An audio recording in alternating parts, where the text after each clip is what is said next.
Assalamualaikum warahmatullahi wabarakatuh. Alhamdulillah amma ba'du, la haula wala quwata illa billahil aliyil azim.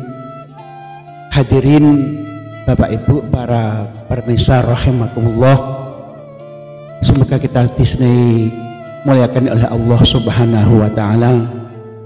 Allahumma sholli ala Muhammad. Selanjutnya, pertemuan kali ini kita tetap membahas seputar tentang kewaliannya Gusmi. Ya Allah, Gusmi keampuannya memang tidak terhenti-henti, terus menerus. Sudah wafat, sudah sedo, sudah meninggal, tetap kalau kita renungi, kalau kita bahas, kalau kita dalemi, insyaallah kita akan mendapatkan hidayah dan mendapatkan keyakinan yang akhirnya subhanallah, Allah maha luar biasa tentang mengistimewakan para kekasih-kekasihnya, yakni para wali-walinya, terutama Gusmi yang sekarang ini sudah wafat berpuluh-puluh tahun. Hadirin,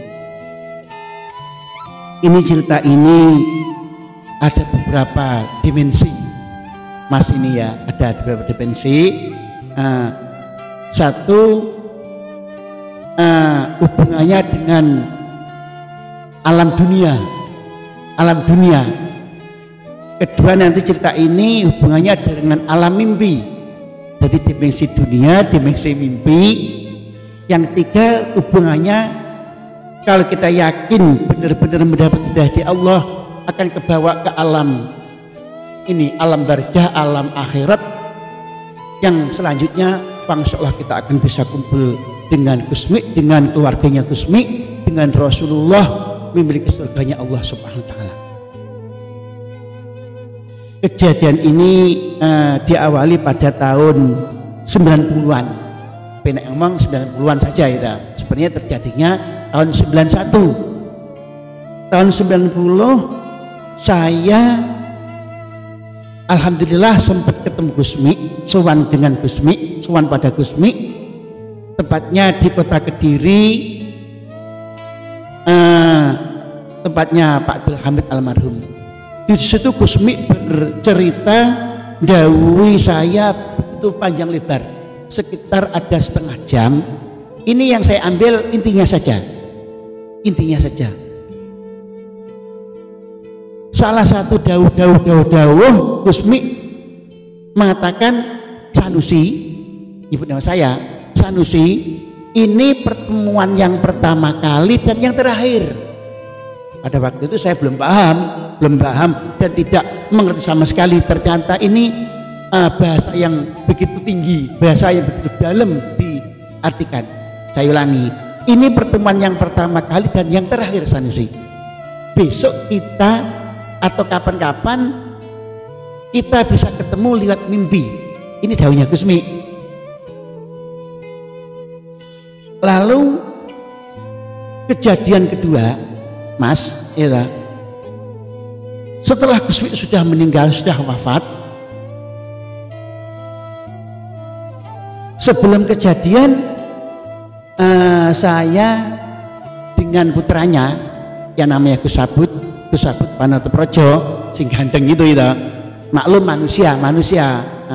Saya kan statusnya menjadi jongosnya, menjadi anak buahnya atau menjadi santrinya, khodamnya. Suatu ketika saya dengan Gus Sabut ada kriwilan itu kecil, dari besar namanya gerojokan.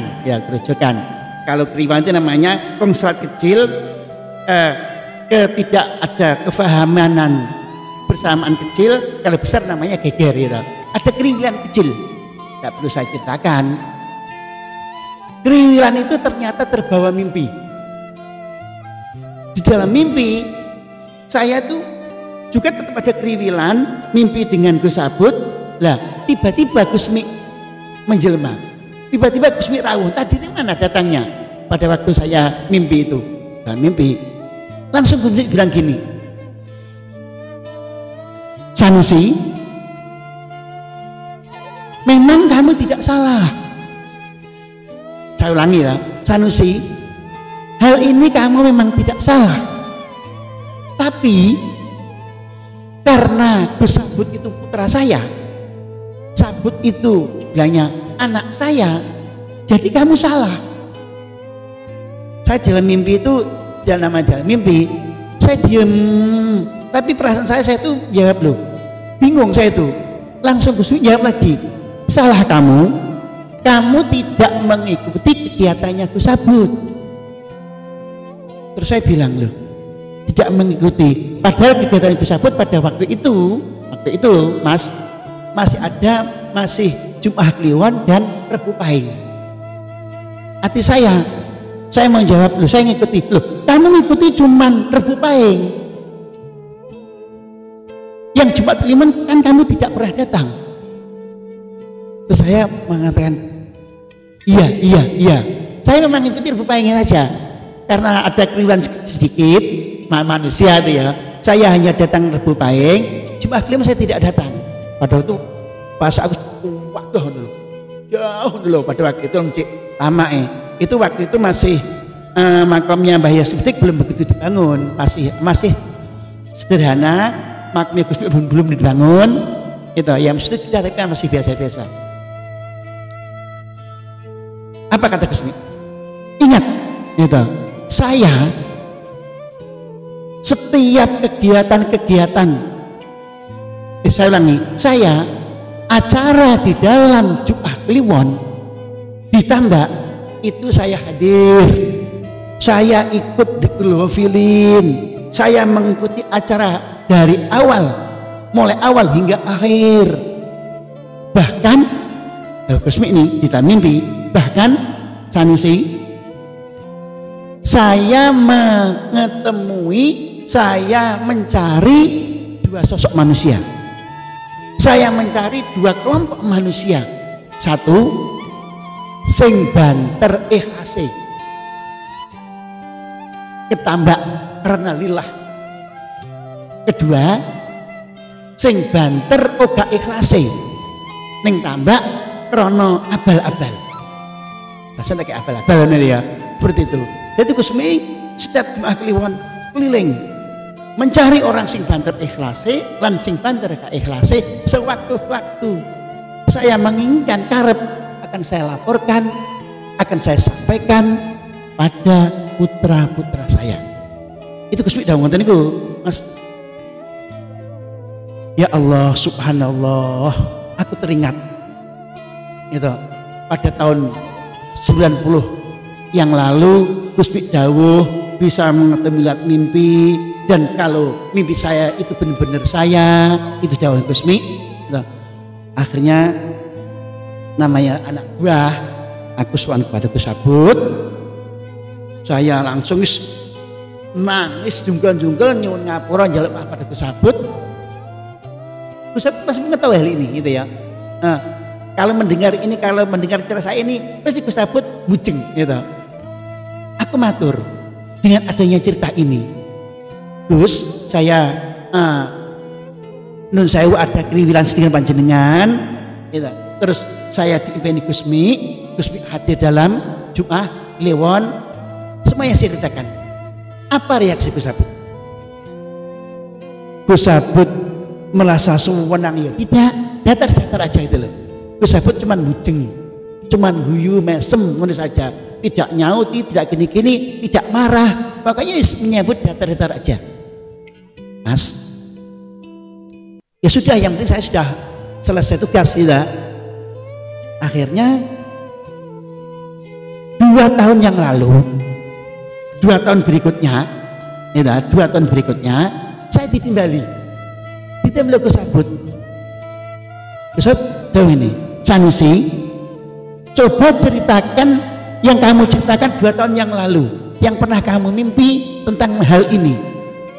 Aku matur Gus, aku ingin ceritai apa adanya, ceritai seperti yang sudah 2 tahun yang lalu saya ceritakan, persis sama saja. Lalu Gus Sabut jawab begini, Sanusi, pada waktu Jumat Kliwon, saya itu kan waktu memberi maedoh, kan Gus Sabut memberi maedoh, setelah doa sebelum amin-amin, kira-kira antara makamnya Mbah Yam Siddiq dan makamnya Gusmi tengah-tengah. Pada waktu itu masih datar ya, belum bangunan. Itu ada sesosok manusia, gitu, dingklu, mas, dingklu, no. Aku akhirin gini, gitu. Aku diangkat gini, siapa ya orang itu? Aku penasaran, tengah-tengah aku nyambut.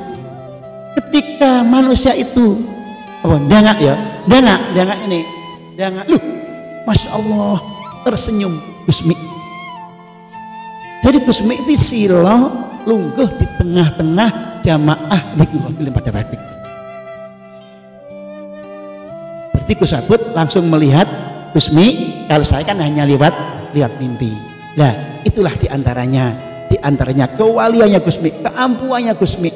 Makanya Gusmi jelas-jelas dawuh, gitu. Di mana-mana setiap kegiatan dzikrul ghafilin ataupun semaan Al-Qur'an Candi Mantap yang itu mendapat restu putra-putra saya akan hadir dan banyak hadirnya di tengah-tengah acara itu. Yang dapat restunya putra Gusmi, termasuk yang dirawuh oleh putra-putranya, oleh Gusmi akan rawuh mengikuti di belakangnya putra-putranya. Ini memang hal ini agak sulit, Mas. Kalau kita punya keyakinan, punya dapat hidayah, akan percaya. Kalau tidak, semogalah kita akan saling mendapat hidayah dan hakul yakin yang akhirnya akan bisa kumpul dengan Gusmi kepada Rasulullah, bisa memiliki surganya Allah Subhanahu wa taala. Selamat dunia hatta akhirat. Saya akhiri, wassalamualaikum warahmatullahi wabarakatuh.